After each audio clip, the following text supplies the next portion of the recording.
కార్యక్రమాన్ని జయప్రదం చేయండి. My first vote to CBN.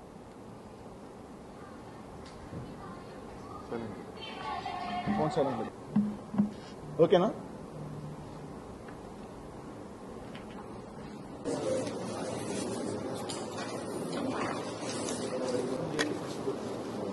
జయప్రదం చేయండి my first vote to CBN కార్యక్రమాన్ని. జయప్రదం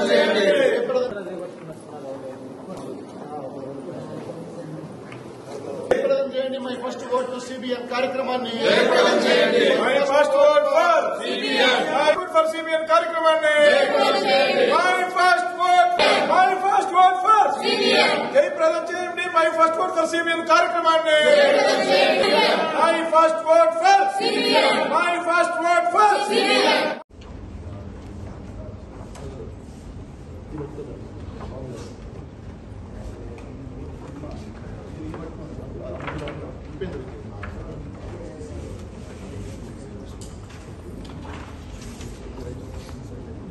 జయప్రదం చేయండి my first vote for CBN కార్యక్రమాన్ని.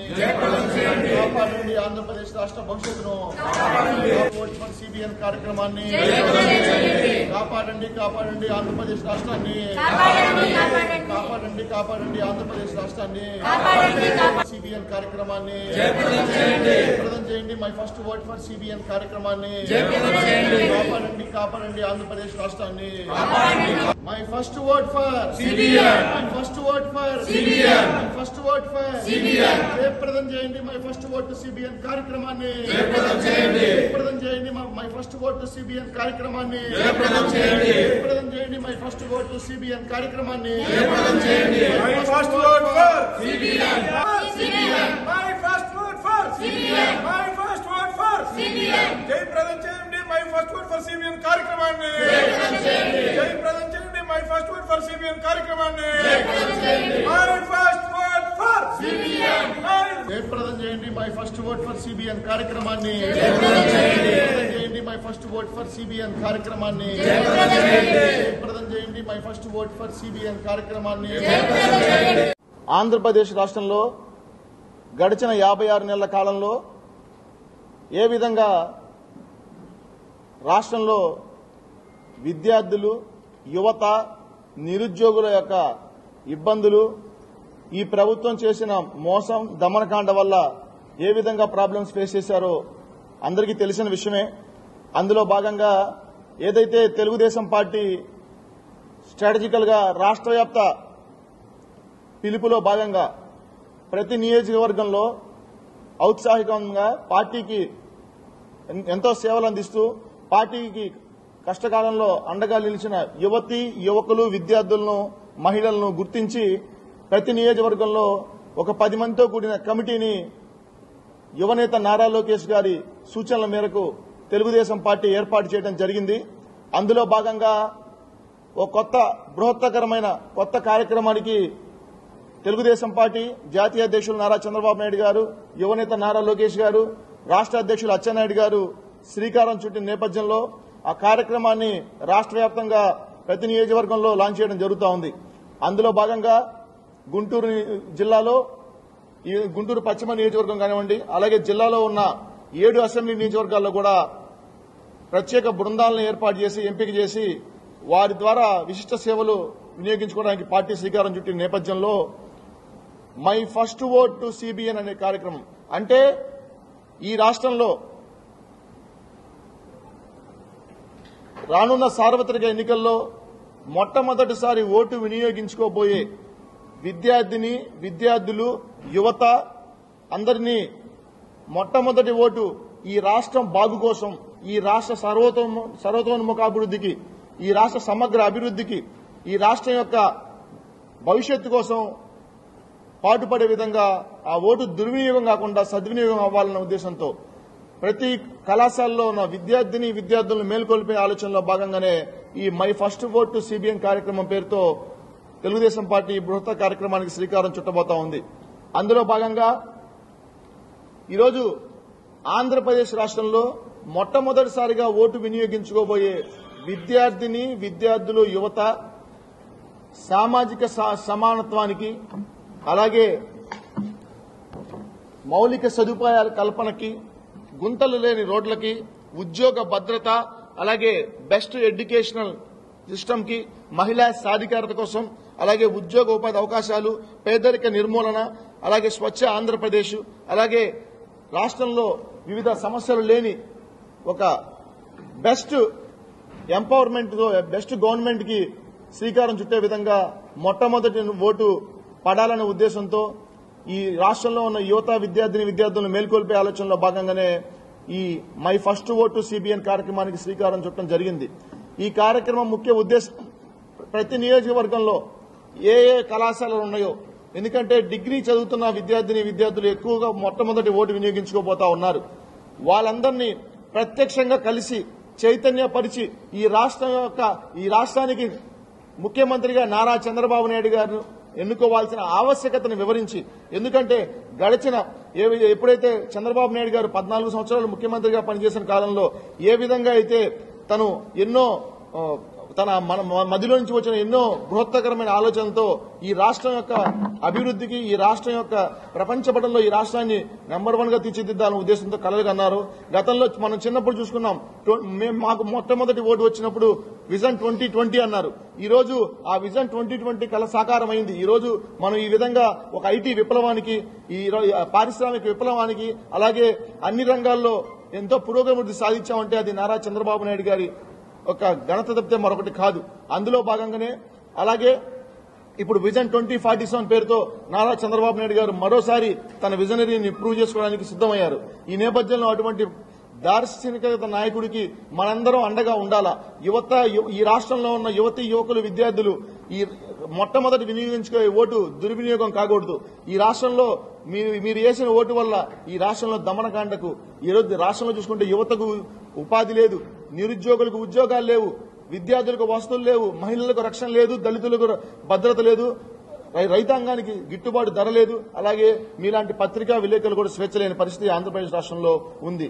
ఈ 5 సంవత్సరాల కాలంలో గతంలో ఏదైతే తమ ఫస్ట్ ఓటు వినియోగించుకున్న యువకులు, విద్యార్థులు మన ఓటు దుర్వినియోగం అయిపోయి రాష్ట్రం వినాశనానికి వేసామని బాధపడతా ఉన్నారు. కాబట్టి రానున్న రోజుల్లో మరోసారి అటువంటి పరిస్థితులు ఎదురు కాకుండా ఉండాలనే ఉద్దేశంతోనే ఈ రోజు ఈ మై ఫస్ట్ ఓటు సిబిఎన్ కార్యక్రమాన్ని స్వీకరించడం జరిగింది. ఈ కార్యక్రమంలో భాగంగా రానున్న రోజుల్లో భారీ బహిరంగ సభలు, అలాగే పెద్ద ఎత్తున విద్యార్థులతో సమావేశాలు, వినూత్న రీతిలో ఏదైతే తమ విద్యార్థులను ఆకర్షించే విధంగా, వాళ్ళని ఆకట్టుకునే విధంగా ఈరోజు ఈ ప్రచార కార్యక్రమానికి తెలుగు యువత, విద్యార్థి, మహిళా విభాగాలు శ్రీకారం చుట్టడం జరుగుతూ ఉంది. కాబట్టి ఈ కార్యక్రమానికి ఈ రాష్ట్రంలో ఉన్న విద్యార్థులతో పాటు మీలాంటి మీడియా సోదరుల అవసరం కూడా ఈ రాష్ట్రానికి, ఈ కార్యక్రమానికి ఉందని ఈ సందర్భంగా మీ అందరికీ సవివరంగా తెలియజేస్తున్నాం. అలాగే ఈ రాష్ట్రంలో పెట్టుబడులు లేక, పరిశ్రమలు లేక, ఉద్యోగ ఉపాధి అవకాశాలు లేక గడిచిన ఈ 56 నెలల కాలంలో 2,100 మంది ఆత్మహత్యలు చేసుకున్నారు. అలాగే మత్తుకు బానిసలై తమ జీవితాలను చిత్తు చేసుకుని 20,000 మంది ఆత్మహత్యలు చేసుకున్న విషయాన్ని కేంద్ర ప్రభుత్వం పార్లమెంట్ సాక్షిగా తెలియజేసింది. ఈ రోజు రాష్ట్రంలో ఈ ప్రభుత్వం చేసిన ఈ రివర్స్ పరిపాలన వల్ల ఈరోజు దేశంలో 23% నిరుద్యోగ రాష్ట్రంగా ఆంధ్రప్రదేశ్ మిగిలిపోయింది. అంటే సగటున ఈరోజు పట్టభద్రుల్లో 73% మంది ఆంధ్రప్రదేశ్ లో నిరుద్యోగులుగా మిగిలిపోయారు. ఈ రాష్ట్రం నిరుద్యోగ రేట్లు ఆంధ్రప్రదేశ్ ని మొట్టమొదటి స్థానంలో తీసుకెళ్లిన ఘనత ఈ రోజు ఈ వైకాపా ప్రభుత్వానికే దక్కుతా ఉంది. ఈ రోజు ఒడిశా రాష్ట్రం కూడా ఎంతో పురోగతి వెళ్తా ఉన్న నేపథ్యంలో మన రాష్ట్రం అట్టడుగు స్థానంలో వెళ్లిపోవడానికి ఇంతకంటే దౌర్భాగ్య పరిస్థితి మరొకటి లేదని సందర్భంగా తెలియజేస్తా ఉన్నాం. ఈ రోజు గతంలో చూసుకుంటా ఉంటే కియా కానివ్వండి, హెచ్సిఎల్ కానివ్వండి, అమర్ రాజా కానివ్వండి, కియా అనుబంధ సంస్థలు కానివ్వండి, అలాగే ఫ్రాంకిల్ టెంప్టన్ కానివ్వండి, లులు అదాని కానివ్వండి, మొత్తం ఈ రాష్ట్రానికి బై బై చెప్పేసిన పరిస్థితి మీ అందరికీ తెలిసిన విషయమే.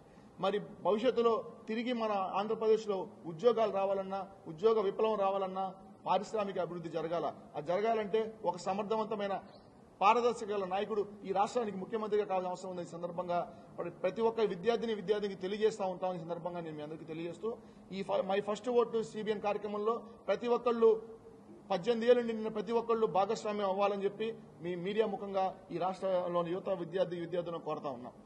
ధన్యవాదాలు. Thank you. వ్యాప్తంగా ఈ రోజు చూస్తుంటే గనక ఆడవాళ్ళ మీద అత్యాచారాలు జరుగుతున్న దేశాలలో మన ఆంధ్ర రాష్ట్రం అనేది రోజు రోజుకి కూడా ఇంకా హై లెవెల్ కి వెళ్తుంది. కానీ గవర్నమెంట్ ఇప్పటి వరకు బయటకు వచ్చి స్పందించిన కేసులు మనం ఎక్కడా చూడట్లేదు. అందరినీ మా అక్కలు, మా చెల్లెళ్ళు, నా తోడబుట్టువులు అంటారు. కానీ ఇంతమంది జీవితాలు నాశనం అవుతున్నా కూడా ఎవరు కూడా స్పందించిన సిచ్యువేషన్ అనేది మనం బయట చూస్తూ ఉన్నాం. ఇచ్చిన వాగ్దానాల్లో ఒక్కటి నెరవేర్చలేదు. కానీ బయట మీరు ఇప్పుడు ప్రజెంట్ స్టూడెంట్స్ చూస్తే గనక నేను చెప్పేది ఒకటే అండి. ఇప్పుడు మదర్ తెరీసా అన్నట్టు నేను చేసేది ఒక సముద్రంలో ఒక చిన్న నీటి బిందువు అయినా కూడా ఆ ఒక్క నీటి బిందువు మిస్ అయితే ఆ సముద్రంలోంచి ఆ నీటి బిందువు తక్కువ అయినట్టే అని చెప్పేసేసి అన్నట్టు చాలా వరకు స్టూడెంట్స్ అనుకుంటారు ఏముంది నేను ఎవరికి వేసినా కూడా నెక్స్ట్ జరిగేదే అని. కానీ ఓట్ ఫర్ ద చేంజ్ రావాలంటే ఒక్కళ్ళ నుంచే చేంజ్ అనేది స్టార్ట్ అవుతుంది. సో మీరు ఆలోచించి వేసే ఆ ఓటే నెక్స్ట్ మీ ఫ్యూచర్, అది మీ ఫ్యామిలీ ఫ్యూచర్ కావచ్చు, మీ ఎకనామికల్ ఫ్యూచర్ కావచ్చు, ఏదైనా మీ రేపు ఎలా ఉంటుంది అనేది మీరు ఆ ఒక్క రోజు 2 సెకండ్లో వేసే ఆ ఒక్క ఓటు మీద ఆధారపడి ఉంటుంది. సో అందరూ ఆలోచించాలి అన్న తావడం కోసమే ఈ ప్రోగ్రామ్ అనేది స్టార్ట్ చేయడం జరుగుతుంది. ప్రతి ఒక్కరికి ఓటు ఒక్క ఇంపార్టెన్స్ తెలియాలి. మీ ఓటు వల్ల మీ జీవితం ఎలా మారుతుందో తెలియాలి. ఇప్పుడు కొత్తగా ఓటు నమోదు చేసుకున్న స్టూడెంట్స్ అందరూ కూడా సో వాళ్ళది ఇది ఫస్ట్ ఓటు ఏముందిలే అనుకొని నెగ్లెక్ట్ చేశారు అంటే వాళ్ళు వేసిన ఆ ఒక్క మిస్టేకే వాళ్ళ ఫ్యూచర్ అనేది ఎంత ఇంపాక్ట్ అవుతుందో ఆల్రెడీ మనం లాస్ట్ 4 years మనం చూస్తూ ఉన్నాం. సో ఇదే కంటిన్యూ అయితే గనక వేరే future goes God knows. So ఒకసారి నెక్స్ట్ ఫ్యూచర్లో ఇలాంటి మిస్టేక్స్ రిపీట్ అవ్వకుండా ఉండాలి అంటే గనక ఎలాంటి డిఫరెన్సెస్ అన్ని మనం చూసుకోవాలి అన్న దాని గురించి క్యాంపెయిన్ అనేది కండక్ట్ చేయడం జరుగుతుంది. ఏదైతే 5 సంవత్సరాలు ఈ జగన్మోహన్ రెడ్డి ఈ రాష్ట్రం మొత్తాన్ని బంగాళాఖాతంలో కలిపే విధంగా బీహార్ కంటే కూడా దారుణ పరిస్థితుల్లో ఈ రాష్ట్రంలో జరిగే విధంగా జగన్మోహన్ రెడ్డి గారి పరిపాలన జరిగింది. అయితే రానున్న ఈ 24 ఎలక్షన్లో దాదాపు 23,000 కొత్త ఓట్లు వస్తున్నాయి. అయితే ఆ 23,000 కొత్త ఓట్లలో ప్రతి ఒక్క యువత విద్యార్థి చదువుకున్నటువంటి వాళ్ళు కళాశాలలో ఉంటారు. వారికి ఈ జగన్మోహన్ రెడ్డి 5 సంవత్సరాలుగా ఏం చేశాడో, ఈ రాష్ట్రాన్ని ఎట్టా భ్రష్టు పట్టించాడో, అదేవిధంగా గతంలో చంద్రబాబు నాయుడు గారు అధికారంలో ఉన్నప్పుడు ఈ రాష్ట్రాన్ని ఎట్లా అభివృద్ధి జరిగిందో, ఈ రాష్ట్రంలో ఎటువంటి పరిశ్రమలు తెచ్చాడో, ఉద్యోగ అవకాశాలు కల్పించాడో అవన్నీ ప్రతి ఒక్క విద్యార్థికి చేరే విధంగా మా తెలుగు యువత విద్యార్థి మహిళా విభాగాలనే సహకరించి తెలుగుదేశం పార్టీ ఈ vote for CBN first vote for CBN అనే క్యాంపెయినింగ్ నిర్వహించడం జరిగింది. దీనికి మేమందరం సహాయశక్తులు ప్రయోగించి ప్రతి ఒక్క కొత్తగా ఓటేసే ఒక విద్యార్థి తెలుగుదేశం పార్టీకే ఓటేసి ఈ రాష్ట్రాన్ని అభివృద్ధి పరంగా నడిపే విధంగా సాగుతామని తెలియజేయడం జరుగుతుంది. My first vote to CBN అనే ఒక కార్యక్రమాన్ని తెలుగు విద్యార్థి, తెలుగు యువత, తెలుగు మహిళ ఆధ్వర్యంలో అన్ని కళాశాలల వద్దకు తీసుకెళ్లాల్సిన బాధ్యత అందరి మీద ఉంది. మహిళా కాలేజీలు, మిగతా కాలేజీలు అందరం ఎవరు వాళ్ళు డివైడ్ అయ్యి ఒక సపరేట్గా టీమ్స్గా తయారై ప్రతి కాలేజ్ దగ్గరికి తీసుకెళ్లి విద్యార్థులను చైతన్యపరచాల్సిన అవసరం ఎంతైనా ఉంది. చూసుకున్నట్టయితే 2014 నుంచి 19 దాకా ఏదైతే తెలుగుదేశం ప్రభుత్వ హయాంలో ఈ రాష్ట్రానికి ఒక మంచి విద్యా సంస్థలు తీసుకురావడం జరిగింది. మరీ ముఖ్యంగా గుంటూరు అనేది ఒక ఎడ్యుకేషన్ సెంటర్గా ఉన్న పరిస్థితిలో ఒక ఎస్ఆర్ఎం కాలేజ్ కానీ, ఒక ఎస్ఆర్ఎం యూనివర్సిటీ, ఒక విట్టి యూనివర్సిటీ, ఒక అమృత యూనివర్సిటీ లాంటి ఒక గొప్ప యూనివర్సిటీలు తీసుకొచ్చి ఈ రాష్ట్రంలో విద్యార్థులకి ఎంతో మేలు చేసిన ప్రభుత్వం తెలుగుదేశం ప్రభుత్వం అయితే, అటువంటి విద్యార్థులకు సైతం గంజాయి మత్తులోకి దింపి వ్యాపారం చేసుకున్నటువంటి ప్రభుత్వం ఈ వైఎస్ఆర్ కాంగ్రెస్ ప్రభుత్వం. చూశాం, ఈ దేశంలోనే గంజాయి అన్ని రాష్ట్రాలకు సప్లై చేస్తున్న రాష్ట్రంగా ఆంధ్రప్రదేశ్ ఉండటం ఈ రాష్ట్ర పౌరుడిగా ఎంతో బాధ కలిగిస్తున్న విషయం. ఇవాళ చూస్తా ఉంటే ఆంధ్రప్రదేశ్ రాష్ట్రంలో విద్యార్థుల్ని గంజాయి మత్తులోకి దింపుతుంది ఈ ప్రభుత్వం. గతంలో తెలుగు విద్యార్థి, తెలుగు యువత ఆధ్వర్యంలో దీనిపైన భారీ ఎత్తున పోరాటాలు చేయడం జరిగింది. కానీ ఏదైతే వైఎస్ఆర్ కాంగ్రెస్ పార్టీ శాసనసభ్యులు, మంత్రులు ఉన్నారో వాళ్ళకే డైరెక్ట్ గా గంజాయి వ్యాపారంలో భాగస్వాములు కావడం ఈ రాష్ట్రానికి పట్టే దరిద్రం ఈ వైఎస్ఆర్ కాంగ్రెస్ ప్రభుత్వం అని తెలియజేస్తా ఉన్నా. గతంలో తెలుగుదేశం పార్టీ హయాంలో అభివృద్ధికి పెద్ద ఎత్తు పెడితే వైఎస్ఆర్ కాంగ్రెస్ పార్టీలో విద్యతో కూడా వ్యాపారం చేసింది. విద్యార్థులు కూడా గంజాయి లాంటి మత్తు పదార్థాలను తీసుకొచ్చి భ్రష్టు పట్టించింది ఈ వైఎస్ఆర్ కాంగ్రెస్ పార్టీ కాదా అని చెప్పి అడుగుతా ఉన్నా. ప్రతి విద్యార్థి దగ్గరికి ఈ పాయింట్ తీసుకెళ్లాల్సిన అవసరం ఉంది.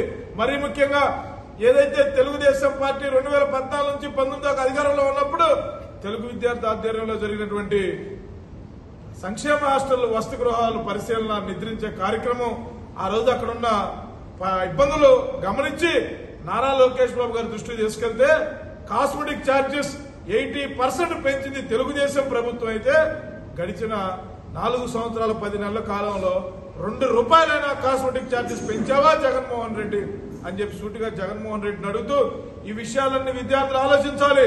గతంలో కొన్ని వేల ఉద్యోగాలు, ఐటీ ఉద్యోగాలు తెలుగుదేశం పార్టీ హయాంలో తీసుకొస్తే జగన్మోహన్ రెడ్డి వచ్చాక ఏ ఉద్యోగాలు తీసుకొచ్చాడండి? వాలంటీర్ ఉద్యోగాలు. సరిపోయిన 5,000 రూపాయల జీతాలు, తర్వాత మటన్ షాపులంట, చికెన్ షాపులంట. అంటే ఒక కంప్యూటర్ సైన్స్ చదివిన విద్యార్థి వాలంటీర్ గా 5,000 ఉద్యోగం చేయాల్సిన పరిస్థితి ఎవరు చేసే పరిస్థితి లేదు. వీళ్ళందరూ ఇతర రాష్ట్రాలు తరలిపోతున్న పరిస్థితి కనపడతా ఉంది. మన రాష్ట్రంలో ఎవరైతే తెలివిగల విద్యార్థులు ఉన్నారో ఈ రాష్ట్రంలో అవకాశాలు లేవని చెప్పి ఇతర దేశాలు, ఇతర రాష్ట్రాలు పోయి ఉద్యోగాలు చేస్తున్న పరిస్థితి కనపడతా ఉంది.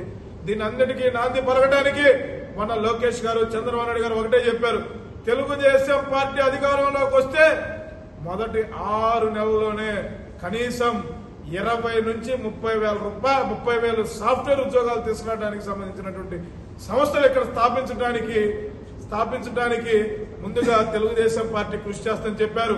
ఏదైనా విద్యార్థి లోకం ఒకటే ఆలోచించుకోవాలి, ఎవరైతే మనకు మేలు చేస్తారు, ఏ ప్రభుత్వం వస్తే మనకు బాగుంటుంది, ఏ ప్రభుత్వం వస్తే మన జీవితాలు బాగుంటాయి ఆలోచించుకోవాల్సిన అవసరం ఎంతైనా ఉందని చెప్పి తెలియజేస్తా ఉన్నా. తెలుగుదేశం పార్టీ అధికారంలో ఉన్నప్పుడు ఇక్కడ సాఫ్ట్వేర్ కంపెనీలు కానీ ప్రతి ఒక్క జిల్లాని ఒక కంపెనీ తీసుకొచ్చి అభివృద్ధి చేసిన ఘనత తెలుగుదేశం పార్టీదైతే ప్రతి విద్యార్థిని మోసం చేసిన ఘనత ఈ వైఎస్ఆర్ కాంగ్రెస్ పార్టీది. చూశాం, సాఫ్ట్వేర్ కంపెనీలు ఇతర రాష్ట్రాలు వెళ్ళిపోయినాయి, ఈ కొత్త కంపెనీలు వచ్చే పరిస్థితి లేదు. మరీ ముఖ్యంగా ఫీజు రియంబర్స్మెంట్ విషయంలో ఎంతో ఇబ్బంది పడుతున్నారని చెప్పి ప్రతి కాలేజ్ యాజమాన్యం, విద్యార్థులు ఇద్దరు ఇబ్బంది పడుతున్న పరిస్థితి ఉందని చెప్పి తెలియజేస్తా ఉన్నా. మరీ ముఖ్యంగా ఒకటే పాయింట్ చివరిగా చెప్పి కంక్లూడ్ చేస్తా ఉన్నా, తెలుగుదేశం పార్టీకి ప్రతి విద్యార్థి పట్టం కట్టి రాష్ట్రంలో అధికారంలో రావడానికి 2019లో ఏ రకంగా అయితే మాయా మాటలు, అబద్ధ హామీలతో మోసపోయి వైఎస్ఆర్ కాంగ్రెస్ పార్టీని ఆ రోజు అధికారంలో తీసుకొచ్చామో ఇవన్నీ మాయమాటలను తెలియజేసి తెలుగుదేశం పార్టీ వస్తేనే ప్రతి విద్యార్థికి న్యాయం జరిగింది, ప్రతి ఒక్కళ్ళు మన ఇంటి దగ్గర ఉండి మంచి ఉద్యోగాలు చేసుకోవడానికి సంబంధించినటువంటి సాఫ్ట్వేర్ కంపెనీలు లేదంటే పెద్ద పెద్ద సంస్థలు వస్తాయని చెప్పి ప్రతి ఒక్కళ్ళు మిగతా విద్యార్థులు కూడా ఎవరైతే వైఎస్ఆర్ కాంగ్రెస్ పార్టీ మోజు మాయలో పడి ఇవాళ కూడా కొంతమంది ఎవరైతే విద్యార్థులు ఉన్నారో వాళ్ళు కూడా మన తెలుగుదేశం పార్టీకి సంబంధించిన విద్యార్థులు ఏ రకంగా అయితే తెలుగుదేశం చంద్రబాబు నాయుడు గారు అధికారంలోకి వస్తే ఏ రకంగా అయితే వాళ్ళందరికీ న్యాయం జరిగిందో ప్రతి ఒక్క విద్యార్థికి తెలియజేయాల్సిన బాధ్యత మాపై, మీపై, మనందరిపై ఉందని చెప్పి తెలియజేస్తూ మరీ ముఖ్యంగా ఈ యొక్క కార్యక్రమానికి మీడియా మిత్రులు కూడా ఇదే రకంగా పూర్తి స్థాయిలో సపోర్ట్ చేయాలని చెప్పి ప్రతి ఒక్కరిని పేరు పేరున వేడుకుంటూ ప్రతి ఒక్కరిని పేరు పేరున చేతులెత్తి నమస్కరించి వేడుకుంటాం. My first word to CBM. దీని ప్రధాన ఉద్దేశం ఏంటంటే ఈ రాష్ట్రంలో ఉన్న యువత దాదాపుగా ఈ రాష్ట్రంలో 60 నుంచి 70 లక్షల యువతకి ఓటు హక్కు ఉంది. సుమారు 20 లక్షల మంది యువత కొత్తగా ఓటు హక్కు చేరారు. ఈ 18 సంవత్సరాలు నిండిన యువత చంద్రబాబు నాయుడు గారు ఏం చేశారు ముఖ్యమంత్రిగా ఉన్నప్పుడు? 94 నుంచి 99 దాకా ఏం జరిగింది, 99 నుంచి 2000 దాకా ఏం జరిగింది, 2014 నుంచి 2019 దాకా 15 సంవత్సరాలు స్వర్ణయుగం నడిచింది. చంద్రబాబు గారు హైటెక్ సిటీ, సైబరాబాదు, టెలికమ్యూనికేషన్స్ వీటన్నిటిని హైదరాబాద్లో ఏ విధంగా డెవలప్ చేశారు? ఈ డెవలప్మెంట్ లో భాగంగా విద్యార్థులకు ఎంతమందికి జాబ్లు వచ్చినాయి? అనంతరం మనకి తెలిసిన పరిణామమే తెలంగాణగా డివైడ్ అయింది. ఇప్పుడు మన ఆంధ్రప్రదేశ్ స్టేట్ వచ్చింది కొత్తగా అమరావతి. ఈ అమరావతి వచ్చిన తర్వాత 5 సంవత్సరాల్లో 2014 నుంచి 2019 దాకా చంద్రబాబు నాయుడు గారు చేసిన డెవలప్మెంట్ గురించి ప్రతి ఒక్క విద్యార్థికి దీన్ని వివరించడం జరుగుతుంది. నారా లోకేష్ బాబు గారు ఐటీ మంత్రిగా ఉన్నప్పుడు, పంచాయతీరాజ్ శాఖ మంత్రిగా ఉన్నప్పుడు దాదాపుగా 25,000 కిలోమీటర్ల సిమెంట్ రోడ్లు వేశారు. ఈ రాష్ట్రంలో ప్రతి ఊళ్ళో ప్రతి విలేజ్ లో సిమెంట్ రోడ్డు వేసిన ఘనత నారా లోకేష్ బాబు గారిది. ఐటీ పరంగా చూసుకుంటే వైజాగ్ లో గానీ, విజయవాడలో గానీ, చిత్తూరులో గానీ మనకి ఎన్నో ఫాక్స్కాన్, డిక్సాన్ మంచి కంపెనీలు వచ్చినాయి. చంద్రబాబు నాయుడు గారు ముఖ్యమంత్రిగా ఉన్నప్పుడు 2017లో వచ్చిన కియా పరిశ్రమ వలన 40,000 మంది ప్రత్యక్షంగా గానీ పరోక్షంగా గానీ ఉద్యోగాలు వచ్చినాయి. ఇప్పుడు కియా కార్లు ఈ విధంగా రోడ్ల మీద తిరుగుతున్నాయంటే చంద్రబాబు నాయుడు గారి పుణ్యం. దీనివల్ల 50,000 కోట్ల రూపాయలు సుమారు కియా కంపెనీ నుంచి రాష్ట్ర ప్రభుత్వానికి పన్నుల రూపాయలు వస్తుంది. మన చంద్రబాబు నాయుడు గారు ఉన్నప్పుడు ఏం జరిగింది, ఆయన ఏం చేశారనే దాన్ని యువతలో బాగా తీసుకెళ్లి యువతకు ఏ విధంగా మనకు ఫస్ట్ ఓటు మనం వేయించుకోవాలనే దాని మీద ఈ కార్యక్రమం జరుగుతుంది. ఈ కార్యక్రమంలో భాగంగా ప్రతి ఒక్క కాలేజీకి కానీ ప్రతి ఒక్క కాలేజీకి వెళ్ళి ఈ కార్యక్రమాన్ని ఏ విధంగా చేయాలో ఒక యాక్షన్ ప్లాన్ చేసి మనం ప్రతి ఒక్క యువతకి మనం ఏం చేసామనే దాన్ని వివరిస్తాం.